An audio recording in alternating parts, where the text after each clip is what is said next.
Hello, welcome back to another Friday, last of February. Oh my goodness, time flies. And another edition of our Heartland Journals 3 in 3, where I run down the 3 stories of the week the mainstream media either forgot to tell you or ignored in about 3 minutes, or as fast as I can. Let's go.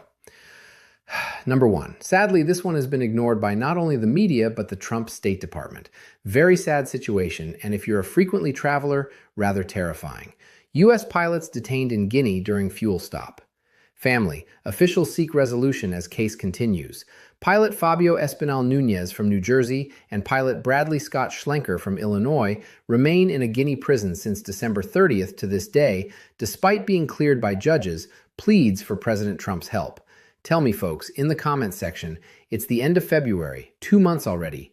Have you heard this mentioned on NBC, CBS, Fox, or anywhere? 2 American contract pilots remain detained in Guinea following what family members describe as a routine fuel stop during an international flight. Brad Schlenker of Illinois and Fabio Espinal Nunez of New Jersey were taken into custody by national authorities in late December after landing in Conakry. The pilots were transporting a Brazilian family from Suriname to Dubai aboard a Gulfstream GIV. Guinea authorities have said the flight was not permitted to land in the country, lacking proper permitting. The pilots maintain that they were not aware of any special country-specific permitting and that they were in communication with air traffic controllers at all times, who gave no warnings of possible issues and cleared them to land in Conakry. According to their families, the pilots were immediately detained on arrival and treated as serious national security threats. Let's hope this resolves quickly and everyone comes home safe. It's been 7 weeks already, and the U.S. State Department said it is providing consular support and has remained in contact with the families, noting consular officers have visited the pilots multiple times since their detention. Even so, family members have said things have moved much more slowly than they would hope. "We're desperate at this point," Espinal Nunez's fiancée said. "I got that quote from Instagram, not exactly network news reporting.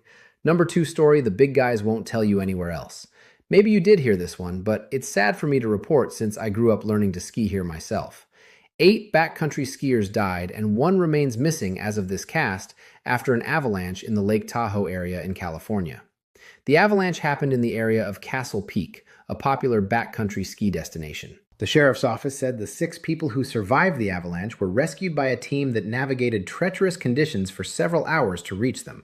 That part is good. The sheriff's office initially said the group caught up in the slide included 16 people, but clarified Tuesday night that it was a group of 15. The weather in Truckee, a town of about 17,000 people close to Lake Tahoe and California's eastern border with Nevada, where I spent many a weekend in the 80s, has been treacherous, with blizzard conditions impeding search and rescue efforts. God rest their souls. Over the past 10 years, the United States had an average of 27 avalanche deaths each year, according to the Colorado Avalanche Information Center. Last story, number 3. Maryland Governor Moore signs bills into law ending law enforcement partnerships with ICE. Wes Moore signed 2 emergency bills into law on Tuesday, ending 287G agreements, which allow law enforcement agencies to partner with Immigration and Customs Enforcement, ICE.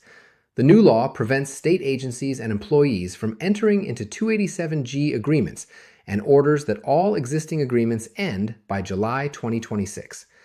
In Maryland, we will not allow untrained, unqualified, and unaccountable agents to deputize our brave local law enforcement officers, because Maryland is a community of immigrants. It is not our weakness, Governor Moore said. In an interview, Wes Moore, a Democrat, urged his party to take a more aggressive governing posture to fight back against the Trump administration and regain popularity. There's something that we have to make sure that we do better, and that's actually meet people where they are and move with a sense of urgency, Moore said. The Democrats have got to stop being the party of no and slow and start being the party of yes and now, he continued. That everything cannot be a 10-year study. Everything cannot be a 15-year analysis. He concluded, since President Trump has returned to office, Democratic voters have urged party leaders to not only push back against his administration, but also offer a different vision for the country. A Quinnipiac University poll released in December found that just 18% of respondents, including less than half of Democrats, approve of how congressional Democrats are handling their jobs.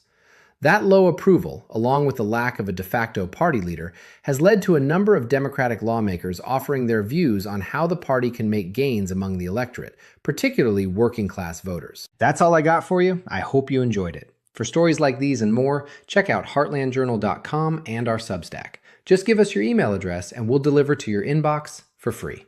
Thanks for doing it. Mainstream media won't. See you next week for another Heartland Journals, 3 in a little more than 3. Glory to God. Songs from the Heartland, a journey from Wall Street to Main Street. Could you tell us more about this? In a nutshell, I have a podcast, Heartland Journal, and I've had the blessing of 500 episodes to basically talk to people who have been canceled or that the culture doesn't want to listen to, whether they be in the medical profession or folks like Chloe Cole, who weren't being heard on CNN or the mainstream media, and I was able to give them a microphone. And so I incorporated my life story with theirs, and that is what the songs are in the Heartland. If you like what you see, check our hats and shirts at heartlandjournal.com. Get yours now.